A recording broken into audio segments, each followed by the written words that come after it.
Buenas tardes, les damos la bienvenida a la edición central de MBD Noticias. ¿Cómo están, Martín? ¿Cómo andan, Natalia? ¿Cómo andan ustedes? Bienvenidos, bienvenidas. Tenemos mucha información por delante en esta semana que nos tiene siguiendo diferentes actividades con presencia política. Sí, claro. Dos actividades científicas de relevancia contaron hoy con la participación del presidente Yamandu Orsi. El Instituto Pasteur Uruguay presentó esta mañana en un desayuno de trabajo una vacuna contra la garrapata que el ministro de Ganadería, Agricultura y Pesca, Alfredo Frati, considera el avance científico más importante en la historia de la agropecuaria nacional. Y a mediodía, Orsi asistió a la inauguración del nuevo Centro de Enfermedad Renal Crónica Avanzada del Hospital de Clínicas en Montevideo y participó del inicio simbólico de las obras de construcción de un bloque quirúrgico. En ambas actividades también estuvo presente el director de la Oficina de Planeamiento y Presupuesto, Rodrigo Arim, quien dijo que Uruguay no puede pensar su futuro sin mejorar el actual nivel de inversión en ciencia y tecnología, que es de 1%. Una señal. Sí, una señal. Veremos qué pasan los hechos. Exacto. Y veremos qué otros temas tenemos en la edición central. Aquí están los titulares.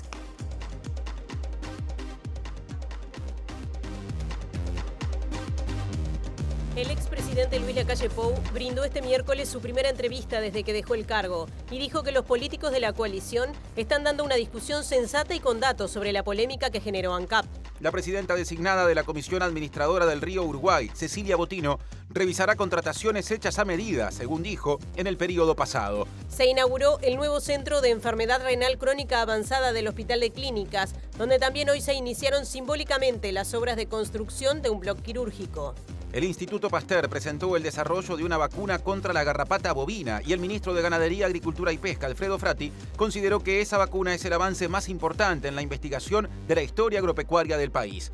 El director de la Oficina de Planeamiento y Presupuesto, Rodrigo Arim, dijo que Uruguay tiene que avanzar hacia un presupuesto superior a 1% del Producto Bruto Interno para la ciencia y la tecnología. La primera votación del cónclave de la Iglesia Católica, que comenzó hoy, se saldó con una fumata negra, lo que significa que no hubo mayoría de 2/3 entre los cardenales para elegir al sucesor del Papa Francisco. En Chile, la derechista Evelyn Matei y el ultraderechista José Antonio Kast figuran primeros en una encuesta de intención de voto.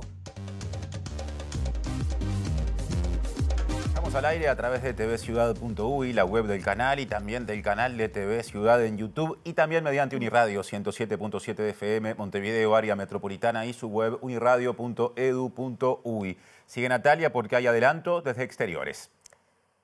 Sí, Martín, y nos vamos al contacto con Martín Duarte, que está allí en el espacio Modelo, donde se desarrolla una actividad con la presencia del intendente de Montevideo. Martín, ¿es así?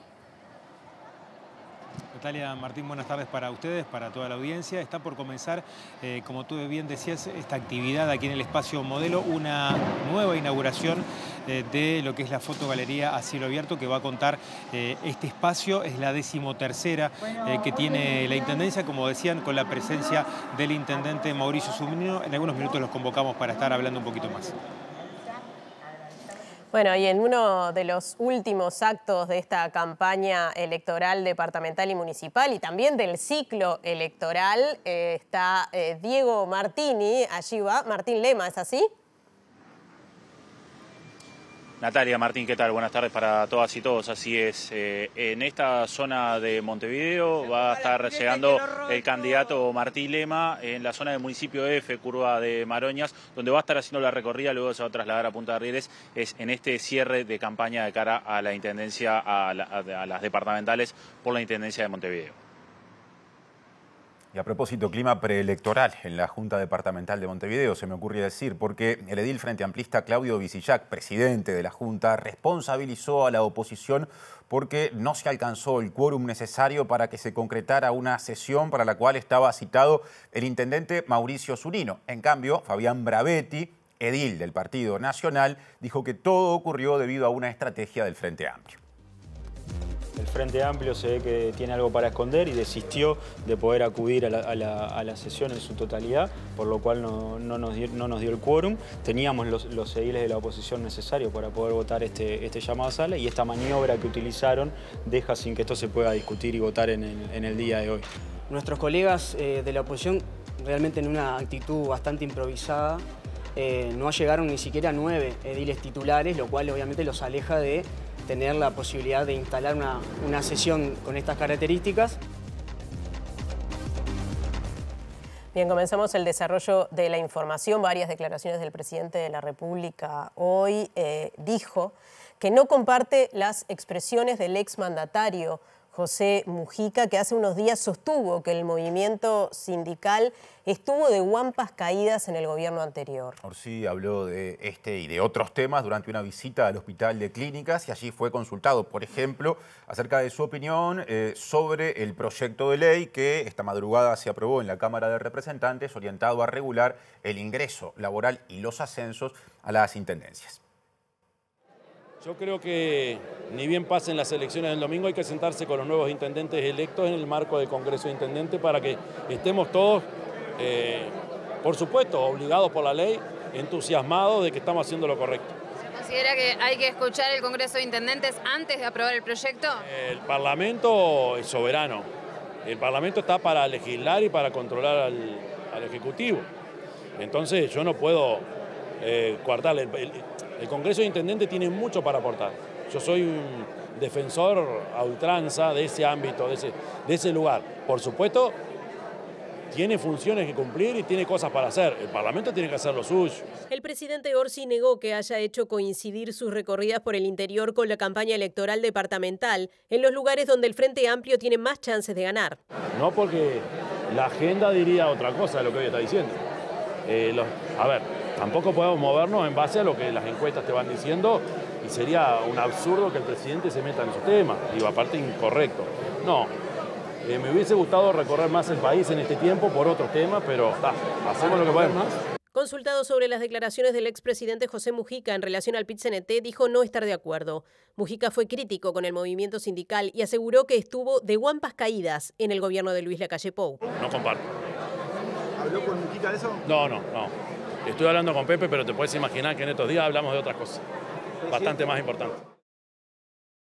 Y atención, porque en este contexto apareció el expresidente Luis Lacalle Pou, que dijo que no comparte los argumentos del actual oficialismo críticos con la gestión de ANCAP durante el gobierno pasado. El exmandatario brindó hoy en CW33 Radio Florida su primera entrevista periodística luego de dejar el mandato y habló sobre su futuro. Dijo que seguirá en la militancia política porque es su vida desde hace 27 años, pero que no puede asegurar cuál será su destino. A 2 meses de haber dejado una presidencia, a 2 meses de haber empezado un gobierno, no sé si es una buena cosa, mejor dicho, no es una buena cosa decir qué es lo que va a pasar dentro de 5 años. Porque además yo contesto una cosa en la otra y no estaría diciendo la verdad. Entonces, militancia política, por supuesto, cerca de la gente, que es lo que me gusta. Eso es lo que yo vibro, lo que yo siento. ¿Desde dónde? No sé, la verdad que no sé. Cualquier respuesta que te doy es mentira. Y entonces, a 2 meses de haber dejado el gobierno, apoyando a algunos compañeros, militando desde atrás, empujando el carro, aportando ideas. Obvio que voy a aportar ideas, porque tampoco soy un irresponsable. Si llegué a determinado lugar con experiencia, con aciertos y con errores, tampoco me voy a ir para mi casa, primero porque no lo siento y segundo, porque alguna cosa puedo aportar. El expresidente dijo que no comparte los argumentos que se están manejando en el actual gobierno para hablar de la gestión de ANCAP. Cuando vos tenés balances, por ejemplo, no quiero meterme en el tema puntual, pero balance de ANCAP, mirás cómo ha sido la capitalización en uno u otro, cuál ha sido el precio de los combustibles en uno u otro, en qué se han basado, y esa discusión, lo bueno, que está en blanco y negro, que es realidad, que no es opinión. Después puede haber opinión de qué se pudo haber hecho o que no, pero es realidad. Y la crítica siempre es bienvenida. Pero yo creo que es esencial a la tarea de un gobernante la crítica. Si no, entre otras cosas, no puedes mejorar. No quiere decir que esté de acuerdo en todo. Te diría, sin meterme en los temas en profundidad, que las cosas que se están discutiendo no las comparto. Tengo mi fundamento para no compartirlas, pero ¿sabes qué, Rubén Mario? Los que están en política activa, los senadores, diputados de la coalición, están dando una buena discusión dialéctica, con mucho respeto, con mucha firmeza y con argumentos. Y es el momento de ellos para hablar de estos temas.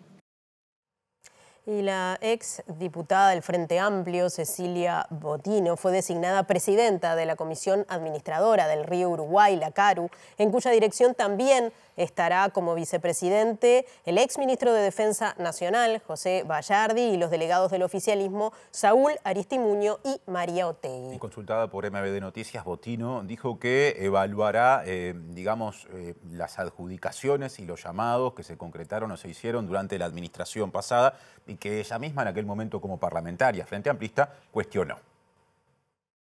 Nosotros tenemos el propósito de, ni bien ingresemos, mirar toda la parte de recursos humanos, ver cómo quedó de los concursos que denunciamos, qué fue lo que quedó firme, porque hubo concursos que incluso se realizaron el año pasado y se intentaron adjudicar a fin de año y esos concursos se pararon para que no sucediera esto que estábamos diciendo. Así que bueno, nuestra primera propósito va a ser mirar el tema de recursos humanos, que sabemos que ha sido muy complejo su manejo, porque hay que tener en cuenta un tema de la discusión que también hubo, no solo el ingreso, sino que cuando haces concursos que taponean a los funcionarios que ya están, lo que hace es dejar sin efecto la carrera administrativa, que eso es lo que los funcionarios de CARU también denuncian. La oposición, a diferencia del periodo anterior, contará con participación en el organismo a través del exdirector nacional de Trabajo, Federico Daverede. El hecho fue valorado positivamente por la presidenta designada. Tener un representante de la oposición es bueno, porque podés ejercer el contralor desde adentro. Hace bien a la transparencia. Estos organismos han sido bastante, por lo menos en los últimos 5 años, muy oscuros. Han sido prácticamente imposible obtener información. Y una de las tareas que en mi caso tengo puestas, y me parece que tiene que ser uno de los ejes también fundamentales, es transparentar el trabajo que hacen estos organismos. Otro asunto, en la Junta Departamental de Montevideo no se pudo desarrollar por falta de quórum una sesión extraordinaria debido a que la oposición no consiguió que ingresaran a sala la totalidad de sus integrantes, ¿no? de su bancada, y en el caso del Frente Amplio se definió que ingresaran 3. Sí, en esta sesión que no se dio, no se desarrolló, estaba en el orden del día la posibilidad de convocar al intendente de Montevideo, Mauricio Zunino, por el pago de horas extra en la comuna capitalina. El Frente Amplio se ve que tiene algo para esconder y desistió de poder acudir a la sesión en su totalidad, por lo cual no nos dio el quórum. Teníamos los ediles de la oposición necesarios para poder votar este llamado a sala, y esta maniobra que utilizaron deja sin que esto se pueda discutir y votar en el día de hoy. El llamado a sala se puede votar con 11 ediles de su totalidad, los cuales estábamos adentro de sala para poder votarlo, y éramos lo que habíamos firmado la nota. ¿Cuántos serían a nivel de número? Los 11 ediles, exactamente. Esos eran los que estábamos adentro de sala, prontos para poder votarlo y que saliera. Esperábamos también contar con los votos del Frente Amplio, porque si no hay nada para esconder, si tanto hablan de transparencia y de la buena administración, esperábamos poder contar también con ellos y que esto saliera por unanimidad, que hubiese sido lo lógico. Esta maniobra que hicieron en el día de hoy demuestra que tienen algo para esconder y por algo no quieren hablar y discutir sobre las horas extras de todo el departamento. Nosotros nos tenemos que dar cierto rato para poder analizar cuáles van a ser los pasos que vamos a seguir. No descartamos ninguna de las opciones que tenemos, de presentarlo nuevamente en la sesión ordinaria de mañana, presentarlo de la semana que viene o utilizar alguno de los otros mecanismos. Nosotros los ediles acá tenemos posibilidad de realizar llamados a comisiones investigadoras y algunas otras herramientas, y ahora el Frente Amplio nos amputa la posibilidad de tener al intendente en el día de hoy para explicar la situación de las horas extras, y nosotros tendremos que analizar qué camino vamos a seguir. Y el presidente de la Junta Departamental, el edil Frente Amplista, Claudio Visillac, responsabilizó a la oposición por esta falta de quórum que impidió la realización de esta sesión extraordinaria. Y también cuestionó lo que definió como una postura ambigua de los partidos opositores en el entendido de que no criticaron la no concurrencia al plenario de la Junta Departamental de Pedro Seabiagui, que es alcalde del municipio justamente y también por denuncias o cuestionamientos vinculados a horas extra en ese territorio en este caso. Quien les habla, la vicepresidenta y el coordinador de bancada del Frente Amplio se presentaron en sala. La sesión se instala con 16 ediles titulares. La oposición tiene 13 ediles titulares, por lo cual el Frente Amplio aportaba sus 13 ediles para que se constituyera esta sesión extraordinaria. Nuestros colegas de la oposición, realmente en una actitud bastante improvisada, no llegaron ni siquiera a 9 ediles titulares, lo cual obviamente los aleja de tener la posibilidad de instalar una sesión con estas características. Nosotros veníamos a completar el quórum para que se instalara esta sesión y definir en qué formato, en qué modalidad y en qué fecha comparecería aquí el intendente Zunino. Bueno, seguramente los colegas habían intentado en esta sesión tratar de que el intendente venga antes del 11 de mayo, si no, no se entiende el apuro por esta instancia. Mañana tenemos una sesión ordinaria, creemos que es otra posibilidad de acordar para que el intendente comparezca aquí en esta casa. Hoy la responsabilidad de generar el quórum era de los partidos fundacionales, no del Frente Amplio. Si es tan importante para el Partido Nacional y para el Partido Colorado tener al intendente Zunino aquí, aportar información sobre cómo se gestionan, cuáles son los criterios de adjudicación de horas extras, los 13 ediles del Partido Nacional y del Partido Colorado tendrían que estar aquí, los 13 ediles titulares. No solamente no estuvieron los 13, sino que estuvieron solamente 9 titulares, lo cual lo aleja mucho más del mínimo exigible para que esta sesión se pudiera instalar. Presenta Asociación de Funcionarios Portuarios. Hacete socio y accederás a beneficios exclusivos como colonia de vacaciones, préstamos, servicios de la salud, tienda online con precios exclusivos y mucho más. Por los motivos expresados, el intendente no estuvo en la Junta Departamental, pero aparentemente sí en el espacio modelo. En todo caso, nos lo dirá Martín Duarte desde uno de los móviles. Así es, Martín, en el marco de lo que es la inauguración de este espacio de fotogalería a cielo abierto, en realidad a cielo techado, porque estamos en el espacio modelo, pero bueno, cumple la función, es el espacio número 13 que se inaugura, estamos con el intendente Mauricio Zunino, bueno, hablando de las características de este espacio y uno más que se suma vinculado también a retratar espacios de Montevideo, ¿no? Sí, exactamente. Las fotogalerías son un instrumento muy importante que se han convertido ya en parte cotidiana de nuestros espacios públicos, de nuestros parques, y sin duda que hoy lo tienen todos los lugares más característicos. Parque Rodó, Parque Valle, Prado, Parque Rivera que inauguramos hace poco. Y nos parecía que también el espacio modelo, hoy como el espacio público techado, el parque público techado más importante que tenemos en nuestra ciudad, también tenía que tener una fotogalería y que esta fotogalería nos permiten contar distintas historias de lo que son nuestros barrios, nuestra cultura, nuestra historia, en particular esta que tiene que ver con el propio lugar. Desde la construcción de fotos desde la construcción del mercado, el mercado operando como mercado de frutas y verduras, a fotos de lo que es hoy el parque público. Entonces, nos parece que esto contribuye a mejorar un espacio público que está en permanente transformación, en permanente crecimiento. Ya lo hemos ido realizando desde el año que inauguramos hasta ahora, montones de adicionales que van contribuyendo, pensando en otras poblaciones, pensando en poder complementar este espacio que se llena y sobre todo para cuando viene el invierno es una de las opciones más elegidas por las montevideanas y los montevideanos. Zunino, aprovecho a consultarle, porque estuvimos cubriendo hoy lo que fue en realidad una sesión frustrada de la Junta Departamental, que iban planteando justamente la convocatoria suya por el tema de horas extras. Finalmente no hubo quórum. Conocer un poco la posición del intendente en este caso, si hay voluntad de asistir, por lo menos a lo que es este llamado que viene haciendo la oposición para conocer en detalle a qué se deben esas horas extras puntualmente del 2023, ¿no? Nosotros no tenemos ningún problema en ir a explicar en ningún lado. Quien parece que no tiene mucha urgencia, salvo la pública, es la oposición, porque ni siquiera fueron a hacer quórum a la propia Junta Departamental. Creo que esto tiene más que ver con una movida que se va a terminar en los próximos días. No creo sinceramente que les interese verdaderamente tener un análisis, porque eso lo tienen en todas las rendiciones de cuenta cuando va al Departamento de Gestión Humana.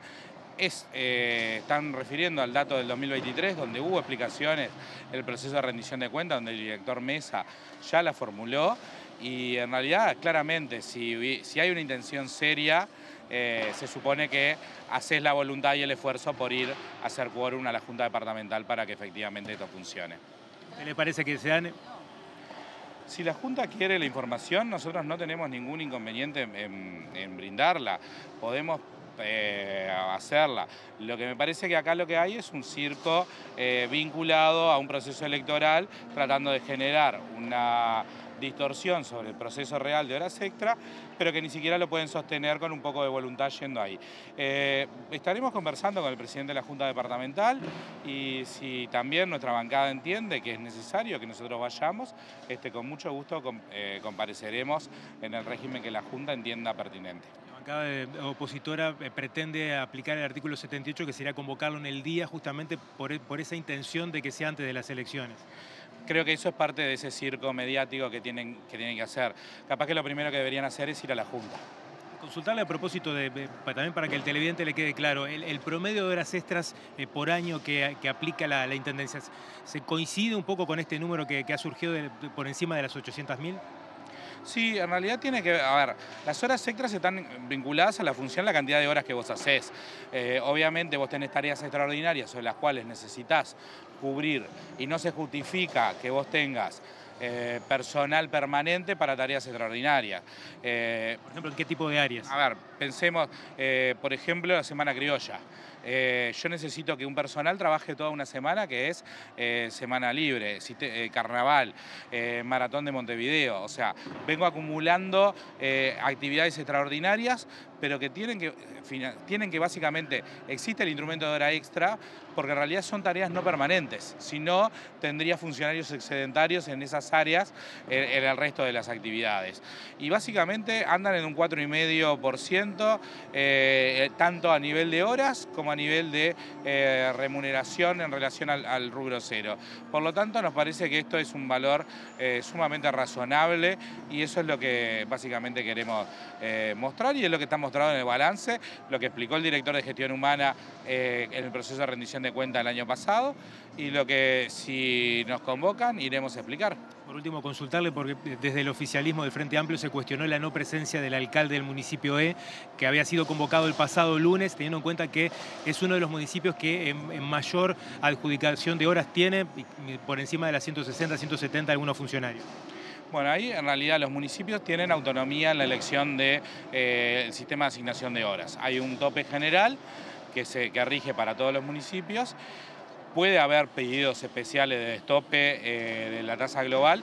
Lo que sí la Intendencia no interviene es en la asignación puntual de las horas a cada uno de los funcionarios dependientes del municipio. En realidad eso aprueba tal cual, lo aprueba el Consejo Municipal, y nosotros lo tomamos para la liquidación, pero no participamos de la designación o asignación de horas a tal o cual funcionario del municipio. Agradezco mucho. Bueno, compañeros, de la palabra del intendente Mauricio Zunino, refiriéndose a distintos temas, en particular que nos concentró también en torno al debate y, en este caso, las miradas que tuvieron desde el oficialismo y la oposición en la Junta Departamental sobre el tema horas extras, que en la jornada de mañana, sobre las 16 horas, va a haber una sesión ordinaria que seguramente la bancada opositora va a estar instalando nuevamente el tema.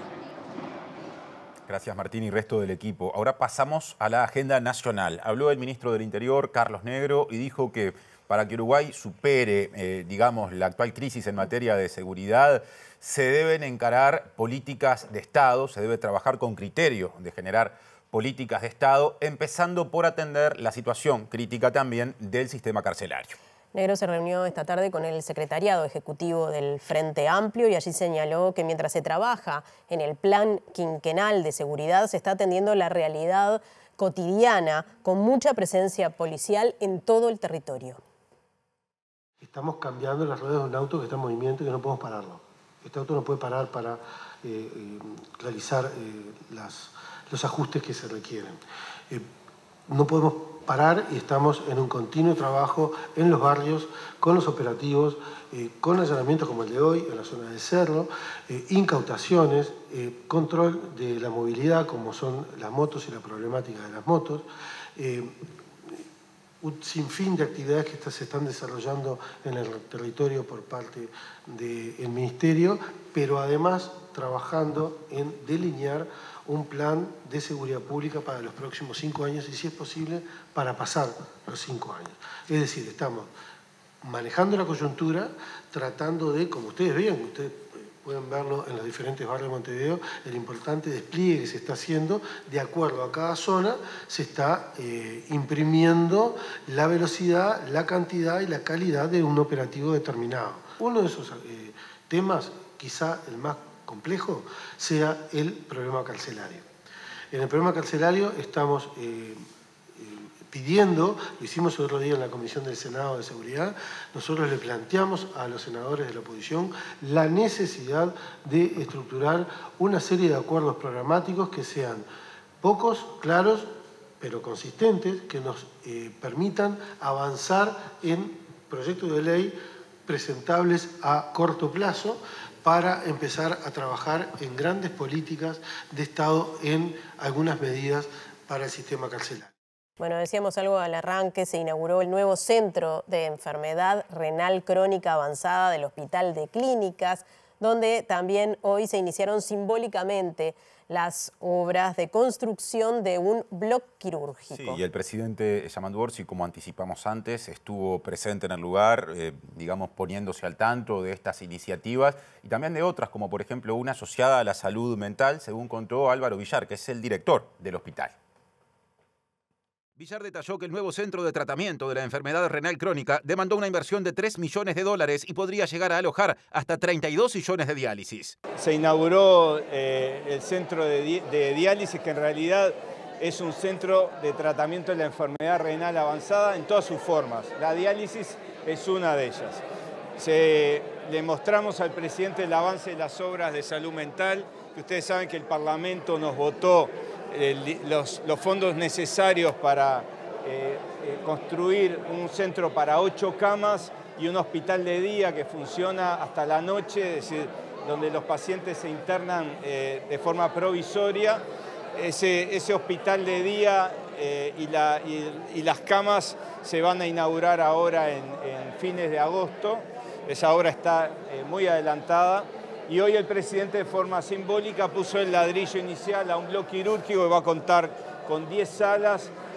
Son salas que permiten la cirugía robótica, que permiten la cirugía a distancia. Ustedes saben que el hospital tiene un robot que se está utilizando para cirugía urológica, para próstata, se está usando para cirugía general, para reparación de hernias, y se está utilizando ya para otras cirugías que tienen que ver con tórax, con ginecología. Es decir, es uno de los avances más importantes.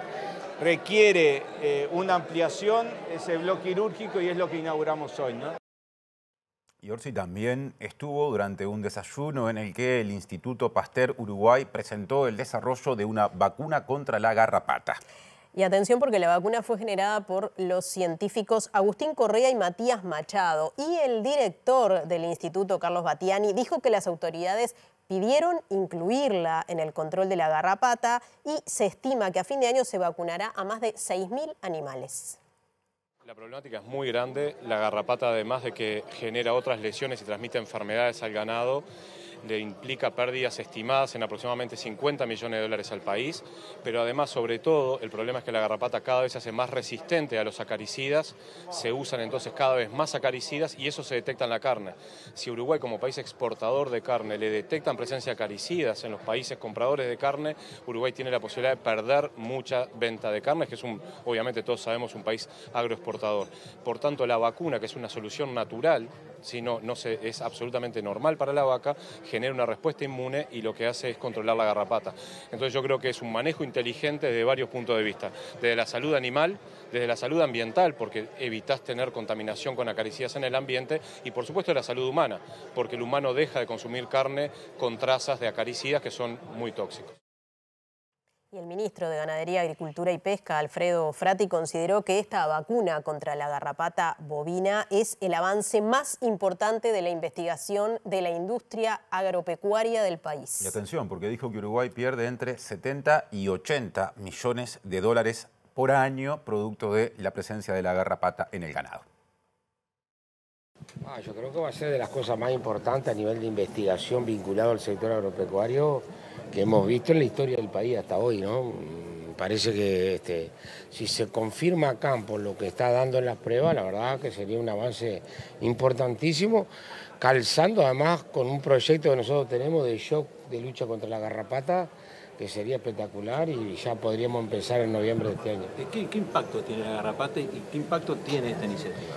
Bueno, el impacto a nivel de pérdida a nivel de Uruguay, estamos hablando de 70, 80 millones de dólares, pero lo que es más, por eso son pérdidas, ¿no? En el tratamiento, los animales que se mueren. Pero el impacto para Uruguay más importante es que el tratamiento o los medicamentos que usamos para combatir la garrapata, corremos riesgo que nos aparezcan residuos en nuestras carnes, que nos devuelvan contenedores como ya ha ocurrido y que eso te quite de algún mercado, lo cual sería lapidario para Uruguay cuando pretendemos que se transforme la boutique de carne del mundo. Para el productor, si nosotros podemos combatir esto eficientemente, sería un antes y un después a esta vacuna o a esta lucha contra la garrapata. Fratti dijo que la garrapata está diseminada en todo el país. Es el problema sanitario más importante para el ministerio por cómo afecta al rubro cárnico. Informó que con la vacuna se hizo prueba de campo en pequeños grupos y en noviembre se hará en 6.000 animales. Luego, en marzo se evaluará y si tiene resultados se analizará la posibilidad de llevarlo a todo el rodeo. El director de la Oficina de Planeamiento y Presupuesto, Rodrigo Arim, dijo que Uruguay debe superar el actual 1% de inversión destinada a ciencia y tecnología en relación al Producto Interno Bruto, que tiene que pasar ese nivel. El jerarca reconoció que nuestro país está muy lejos de los estándares internacionales en materia de inversión, pero aclaró que el objetivo del incremento del presupuesto no se puede alcanzar en un año o dos.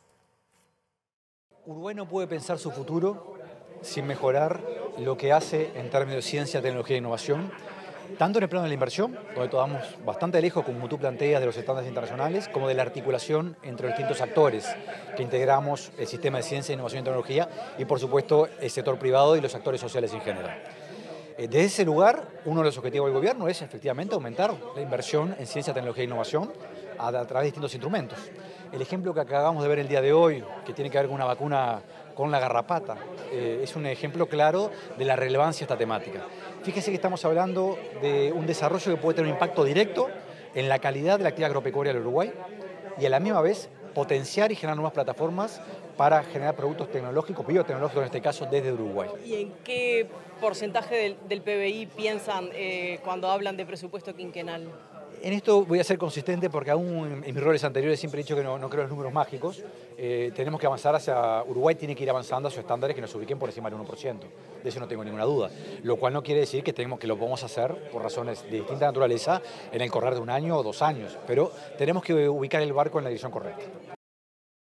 Y en otro asunto, las y los docentes de los centros de lenguas extranjeras realizaron un paro de 24 horas este miércoles y se movilizaron frente a la sede del CODICEN, donde fueron recibidos por el presidente de ese organismo, Pablo Caggiani. Denuncian que desde el año 2022 hay unas 100 personas de la plantilla, o sea, que trabajan en ese lugar, que tienen atrasos de unos 3 meses para percibir sus salarios. Desde que nosotros... los centros de lenguas extranjeras pasamos de la órbita de secundaria a CODICEN, tenemos problemas para cobrar, porque se hace un expediente y ese expediente pasa por un montón de oficinas antes de que nosotros podamos cobrar. Algunos cobran a tiempo, otros no, otros pasan hasta 3, 4 meses sin cobrar. Entonces, nuestro reclamo es solucionar esta situación, que nuestro cobro no pase por un expediente y que tenga que pasar por no sé cuántas oficinas para que podamos cobrar hasta que llegue al CODICEN, al Consejo Central, que sesiona una vez por semana y ellos tienen que aprobar ese cobro. Lo otro por lo cual fuimos a CODICEN fue a pedir una entrevista con el presidente de CODICEN, que nos recibió y estuvimos hablando y nos expresó su acuerdo en lograr una solución a esta situación Presenta Mercado Agrícola de Montevideo, en el corazón de un barrio donde late la ciudad. Mercado de Historias. Mercado de Historia.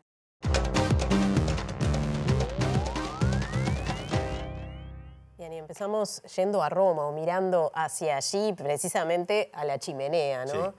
Porque hubo fumata negra tras la primera votación del cónclave de la Iglesia Católica, lo que quiere decir que ninguno de los cardenales alcanzó los 2/3 de los votos necesarios para convertirse en papa. Claro, y como decía Natalia, miles de personas se congregaron en la plaza de San Pedro, orientando la mirada hacia la chimenea, que según el color del humo es la que determina qué resultado tuvo la votación en el Vaticano, donde, como justamente hoy no se eligió a un sucesor de Francisco, se volverá a votar mañana, este jueves, día en el que puede llegar a haber hasta 4 rondas de votación.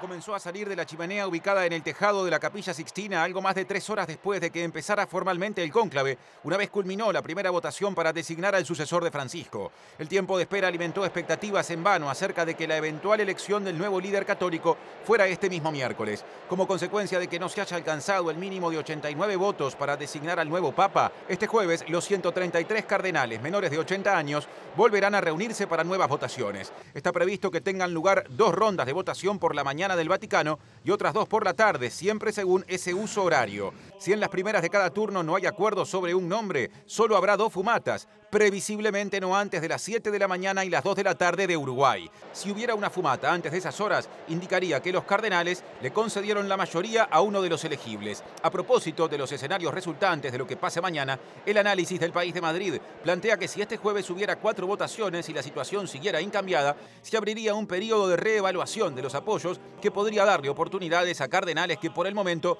no son considerados candidatos. Este miércoles, antes de cerrar las puertas, los cardenales juraron ante los evangelios guardar el secreto sobre todo lo que ocurre en el lugar de la elección concerniente directa o indirectamente al escrutinio, entre otras cosas. Más de 30.000 personas, según fuentes policiales, acudieron a la plaza de San Pedro para esperar el resultado del cónclave.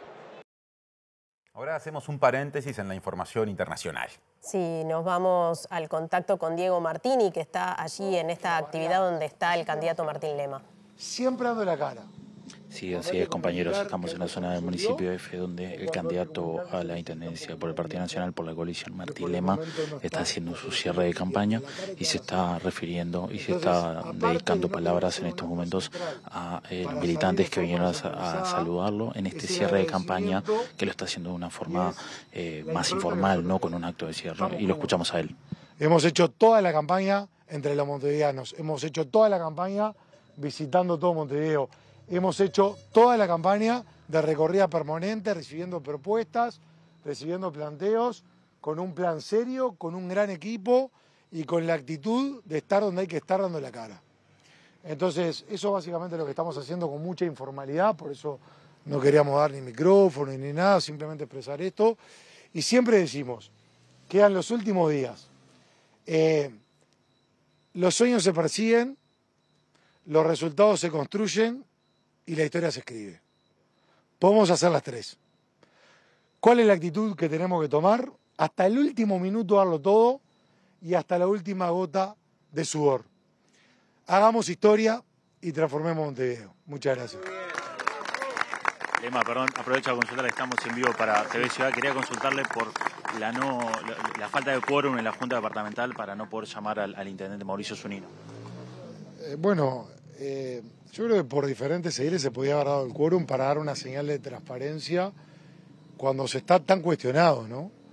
Acá estamos hablando de que se determinaron 180 horas extras, algunos funcionarios por mes, durante una cantidad de tiempo que implicaría una jornada laboral de 7 de la mañana a las 12 de la noche, lo cual no resulta razonable.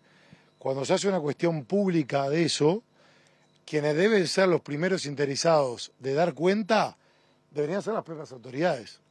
Por lo tanto, el quórum, todos los partidos que estén interesados en dar esa señal de transparencia tengan la oportunidad de hacerlo y que vaya el intendente a explicar qué pasa con esas 180 horas, por ejemplo, a funcionarios en forma discrecional que es prácticamente imposible de cumplir esa jornada. Más cuando se hizo tanta referencia a la transparencia y a las horas extras. Acá estamos hablando de horas extras. Y el despilfarro de horas extras que se da en esta forma discrecional, con los resultados que todos vemos en todo Montevideo, en todos los días, es la plata que falta para el arreglo de veredas, para el arreglo de calles, para mejorar el sistema de recolección, para arreglar la parada o para arreglar el parque. Ese despilfarro en horas extras. Yo creo que ediles de todos los partidos políticos, porque acá se trata de Montevideo, y acá se trata de dar transparencia a los montevideanos, deberían haber dado quórum y exigirle a las autoridades que vayan a rendir cuenta. ¿Qué es lo que creo por qué no se dio? Porque la cosa está complicadísima.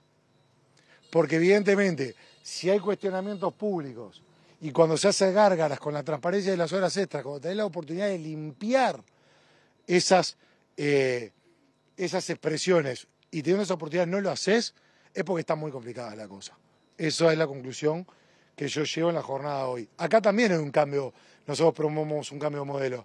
A mí, si me cuestionan a mí, si soy intendente, de que estoy determinando 180 horas a distintos funcionarios por cada uno de ellos por mes durante una cantidad de tiempo, y eso es una cuestión de opinión pública, yo siento la responsabilidad y yo le pediría a mis ediles que me convoquen para ir a decirle a la cara a quien le tenga que decir que eso no es así o explicar lo que tenga que explicar. Y acá lo que hay es expresiones en la opinión pública que no se animan a hacerla en la comisaría. Las expresiones se pueden hacer después de... Sus declaraciones diciendo que esto a 4 días de las elecciones tiene un tinte político. ¿Qué opinión le merece esto? Y lo tengo que tomar como un cumplido. Yo creo que deben estar hasta las manos para no haber ido a dar la cara a la Junta Departamental. Y creo que el sentimiento de vergüenza, después de tantos años, con los resultados que todos vemos, ya es generalizado. Lo vemos en el representante del continuismo. Habla de un nuevo Montevideo, todo el tiempo se quiere desmarcar del proceso que le toca representar y encabezar. Y en este caso, el presidente del Frente Amplio, en vez de aportar a la transparencia, porque acá decir que esto tiene un tinto político, las clásicas que a veces se pueden llegar a decir, es tirarla al córner. El tema es esas 180 horas por funcionario. ¿Se autorizaron o no se autorizaron? Hay resoluciones que la autorizaron. Hubo gente que dijo que no la llegó a hacer. ¿Las cobró o no las cobró sin hacerlo? Eso es lo que importa. No utilizar el clásico reflejo de evadir lo que son responsabilidades cuando se tiene la oportunidad de explicarla. Porque si estaba la instancia de la Junta Departamental donde se hacía o se concretaba el llamado, qué mejor de explicar y decir a la gente lo que pasó. ¿Se puede llevar a la justicia lamentablemente, por la falta de respuesta y yo creo que por la falta de determinación y de transparencia, la verdad que están mirando para el costado porque no pueden cumplir lo que dijeron. Hablaron de transparencia sin predicar con el ejemplo, hablaron horas extras, pero cuando toca Montevideo se escapan por el costado. Si se puede llevar o no, habrá que analizarlo. Yo creo que hay que ser muy responsables cuando decimos las cosas. Ayer me preguntaban en un programa de televisión si hay que llevarlo o no a la justicia, y yo soy muy prudente. Cuando se toma una conclusión de esas características hay que tener elementos. Lo que está claro es que acá no se quieren dar los elementos. Acá el continuismo no quiere explicar lo que pasó con esas horas extras e insisto, va más allá de un tema formal.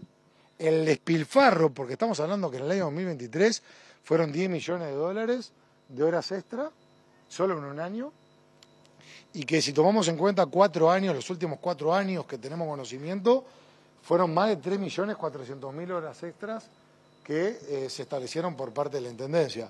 Por eso, la verdad me parece muy injusto con los montevideanos. Nos quedamos con que estas palabras de Martín Lema, candidato a la Intendencia de Montevideo, por el lema Coalición Republicana, perteneciente al Partido Nacional.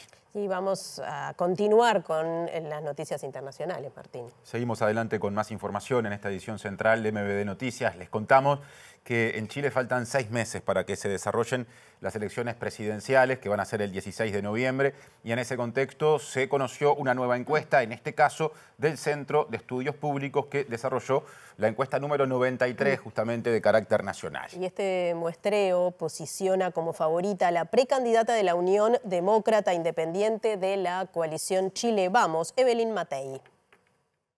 Entre el 6 y el 14 de abril, el Centro de Estudios Públicos chileno entrevistó de forma presencial a 1.493 personas en 121 comunas del país. La encuesta indagó sobre diversos aspectos, entre ellos la confianza en las instituciones, la percepción política y económica, los principales problemas a afrontar y el desempeño del actual gobierno encabezado por el presidente Gabriel Boric. A 6 meses de las elecciones presidenciales, la encuesta indica que la precandidata de la coalición derechista Chile Vamos, Evelyn Matei, es la favorita para asumir la presidencia. Frente a la consulta ¿quién le gustaría a usted que fuera la o el próximo presidente de Chile?, realizada de forma abierta y espontánea, las respuestas indican que Matei tiene preferencia con 15%. Sin embargo, 52% de las personas declaró que aún no sabe a quién votará o decidió no contestar. Por detrás de Matei se encuentra el representante del Partido Republicano, ubicado más a la derecha, José Antonio Kast, con 11%, mientras que Johannes Kaiser, considerado más extremista aún, llega a 6%. Aunque la expresidenta Michelle Bachelet no se encuentra entre las personas postuladas oficialmente, fue nombrada espontáneamente por 4% de quienes respondieron. Por su parte, la candidata del socialismo democrático, Carolina Toa, ocupa el 5º lugar con 4%. Además, de las personas vinculadas a la dirigencia política chilena, solo por detrás de Bachelet, que tiene 96%, y del actual presidente Boric, que llega a 98%. Presentó Mercado Agrícola de Montevideo, en el corazón de un barrio donde late la ciudad. Mercado de Historias. Mercado de Historia. El candidato a la Intendencia por Montevideo del Frente Amplio, el senador Mario Vergara, dijo que el proyecto aprobado anoche en la Cámara de Representantes, que establece el ingreso por concurso o por sorteo a los gobiernos departamentales, es un paso en el combate a las prácticas de clientelismo político. Vergara dijo también que ese mecanismo ya se implementaba a nivel nacional y en los gobiernos departamentales de Montevideo y de Canelones, por lo que, a su entender, ahora el resto de las intendencias se van a poder equiparar a ese régimen, y agregó que no entiende la postura crítica que sostuvo, incluso hasta el momento de la votación, el Partido Nacional. Históricamente, las intendencias de Montevideo, de Canelones, ya lo hacían, así como también estaba obligado a hacerlo y lo hacía el gobierno nacional. No entendíamos por qué, si lo que era bueno para el gobierno nacional no era bueno, según algunos miembros de la coalición, en particular el Partido Nacional, no era bueno para los gobiernos departamentales. Bueno, afortunadamente ayer en diputados se votó unánimemente este proyecto, si bien hubo algunos planteamientos políticos que tampoco son de recibo, cuando se cuestiona la intencionalidad por las fechas en que esto se aprueba, relacionándolo con las elecciones del domingo, obviamente. Bueno, acá hay que recordar que esto no se aprobó en otra fecha porque el Partido Nacional lo bloqueó, si no esto ya hubiera estado aprobado desde el año pasado. Por lo tanto, creo que es una buena noticia para la ciudadanía, es una buena noticia para todos aquellos que aspiran a ingresar en la función pública por la vía de los gobiernos departamentales, porque se va a instaurar entonces un mecanismo transparente y de igualdad de oportunidades. Y bueno, aspiramos a que el Senado rápidamente también actúe en consecuencia y esto pueda promulgarse como ley lo antes posible. Tema relacionado, el ministro de Ganadería, Agricultura y Pesca, Alfredo Frati, le restó trascendencia a las críticas que recibió desde el Partido Nacional, en el que hay gente que se sintió agraviada por lo que dijo públicamente en un discurso durante el fin de semana pasado, y confió en que ese hecho no va a complicar la relación desde el gobierno con esa colectividad política. Además, consideró que se prestó poca atención al tema de fondo, digamos, a lo que hay atrás de esas declaraciones, porque él no entiende que haya dirigentes, que haya personas que no apoyan el ingreso por concurso a las intendencias. Yo tuve 10 años en el Parlamento con el mismo estilo y nunca tuve que pedir disculpas ni hablar con ningún directorio. Me parece que no. Es un tema absolutamente menor. Lo importante no se tomó, que era por qué no hay gente que se niega a que entren por concurso en la Intendencia del Interior, como entran en Canelones y Montevideo, pero lo demás es accesorio y es pura carnavalina. ¿Usted cree que va a afectar el relacionamiento entre el gobierno y el Partido Nacional? No, pero ¿cómo va a afectar los dichos, por más que sea ministro en un cierre de campaña en Cerro Largo, la relación de un partido con el gobierno nacional? Hay cosas mucho más serias. Los dirigentes políticos no nos podemos quedar en eso. Pues yo sí tengo que salir a pedir las cosas que se han dicho de mí y de compañeros de mi sector, pues tengo lleno una carpeta. Por lo tanto, eso no corresponde, no vale la pena volver sobre ese tema, por lo menos desde mi punto de vista. Bueno, nos estamos yendo, vamos a repasar los datos del tiempo. Me río porque estábamos hablando del lavado de ropa. Sí, sí, placeres domésticos. Placeres domésticos, del secado al sol, que vamos a poder disfrutarlo a partir del viernes. Sí, no así de mañana como lo ven allí en la pantalla, porque el pronóstico de Inumet dice que este jueves 8 de mayo en Montevideo y área metropolitana por la mañana el cielo estará nuboso y cubierto, precipitaciones y tormentas se pronostican y además neblinas y bancos de niebla. Y por la tarde y la noche, siempre del jueves, cielo nuboso y cubierto con probables precipitaciones y también con neblinas. Temperaturas extremas pronosticadas por Inumet para mañana, mínima 17 grados y máxima 23. Y como adelantábamos, el viernes sale el sol, como lo ven allí, disminuye la nubosidad. Va a estar algo nuboso con periodos de claro en la mañana y en la tarde. Habrá una temperatura mínima de 13 y una máxima de 20. Baja la temperatura. Esto lo iremos ajustando, pero la perspectiva rumbo al domingo, día de elecciones departamentales y municipales, es similar al pronóstico que recién repasó Natalia para el viernes. No se esperan lluvias, por lo menos en Montevideo y área metropolitana. Y va a estar más fresquito el fin de semana. Así es. Se ve que la lluvia capaz que se lleva esta pesadez que se siente estos días. Sí, es cierto, temperaturas algo por encima del nivel habitual para esta época. Estamos cerrando la edición central de MBD Noticias. Ya viene el lado B a la pantalla de TV Ciudad y a su término MBD Noticias en síntesis. Y el reencuentro con las ediciones informativas será mañana a las 8, a las 13 y a las 18:55. Gracias por estar. Hasta entonces.